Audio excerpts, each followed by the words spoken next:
My dear friends, अस्सलाम वालेकुम। मैं आज आपसे एक ऐसे अहम मौजू पर गुफ्तगू करूंगी जो मेरी लाइफ का मौजू है।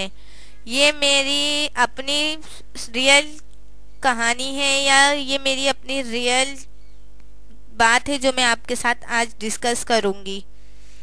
लोग ये कहते हैं कि हमसे आज तक ज़िंदगी में कोई गलती नहीं हुई। हालांकि वो कदम कदम पे गलतियां करते रहते हैं, पर कोई अपनी गलती को एक्सेप्ट नहीं करता।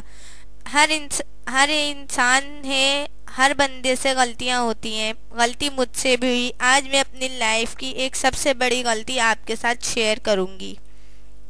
तकरीबन आज से 1 साल पहले मैंने अपने घर वालों से कहा कि मेरी तबीयत सही नहीं है, मेरे को बाहर जाना है या मेरे को कहीं लेके जाएं, आप मुझे किसी को दिखाएं।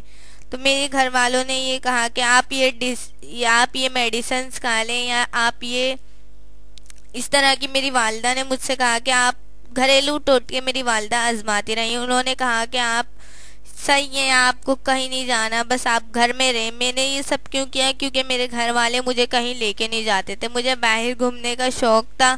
सिर्फ मैंने बाहर जाने की वजह से ये सब मैंने किया। हर इंसान से गलती होती है, मुझसे भी हुई। पर मैं ये बताना चाहती हूँ कि मैं वक्त रहते मैंने अपनी गलती को दुरुस्त किया और मैं आज अपनी ज़िंदगी, अपनी लाइफ नॉर्मल तरीके से गुजार रही हूँ। मैंने सबसे बड़ी बात कि मुझे जिस तरीके से मेरी वालदा ने मुझे संभाला, सबसे बड़ी बात यह है कि मेरी वालदा की हिम्मत, सबसे ज़्यादा मेरी वालदा ने मुझे संभाला सब जगह। एक दिन इसी तरीके से घर पे हमारे रिलेटिव्स आए हुए थे। उन्होंने कहा कि इसे फला आमिल के यहाँ दिखा दीजिए। तो मेरी वालदा ने कहा चले सही है, आपके कहने से यहाँ भी मैं दिखा लेती हूँ। मेरे को एक आमिल के यहाँ मेरी वालदा लेके गई। उन्होंने ये कहा कि हमें आपसे कुछ बात करनी है अकेले में। मेरी वालदा ने बोला जो बात करनी है, आपको जैसी भी बात करनी है मेरे सामने करें, क्योंकि मेरी वालदा को किसी के ऊपर भरोसा नहीं था और वो मुझे कभी भी अकेले नहीं छोड़ती थी और ना छोड़ना चाहती थी। मैं बची तो सिर्फ अपने वालदा की वजह से। जो आलिम होते हैं आजकल सिर्फ वो लड़कियों को ब्लैकमेल करते हैं, या समझ लीजिए तरह तरह की उन्हें ब्लैकमेल्स करते हैं। उनसे कहते हैं कि आप हमारे काम आए, हम आपके काम आएंगे। इस तरह की ऑफर्स की जाती हैं। मतलब कि मैं आज अपनी वालदा की वजह से बची भी हूँ। पर हर लड़की ये जो कहती है कि मुझ पे जादू है, जिन्नात या साया वगैरह जो कुछ है, ज़रूरी नहीं कि यही सारी वजह हो। पर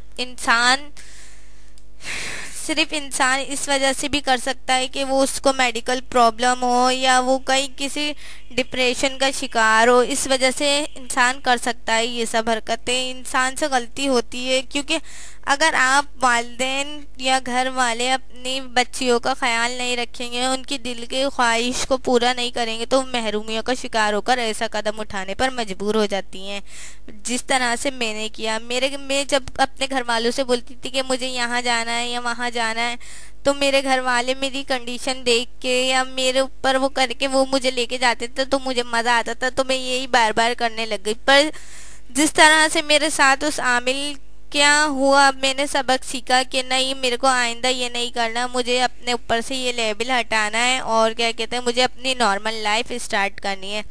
आज मैं अल्लाह का शुक्र है अपनी नॉर्मल लाइफ स्टार्ट कर चुकी हूँ और आपके सामने अपनी एक हकीकत आपसे शेयर कर रही हूँ, ताकि आप लोग भी मेरे को देखते हुए, मेरी बात को सुनते हुए, मेरे मैसेज पर अमल करते हुए अपनी लाइफ को नॉर्मल तरीके से जिएं। आप लोगों ने मेरा ब्लॉग देखा और मैं आप लोगों से रिक्वेस्ट करती हूँ आप अपने फ्रेंड्स और रिलेटिव्स को भी मेरे ब्लॉग की विज़िट करने की ज़रूर दावत दीजिए और मैं आपका शुक्रिया अदा करती हूँ। इजाज़त दीजिए, अपना ख्याल रखिए। अल्लाह हाफ़िज़।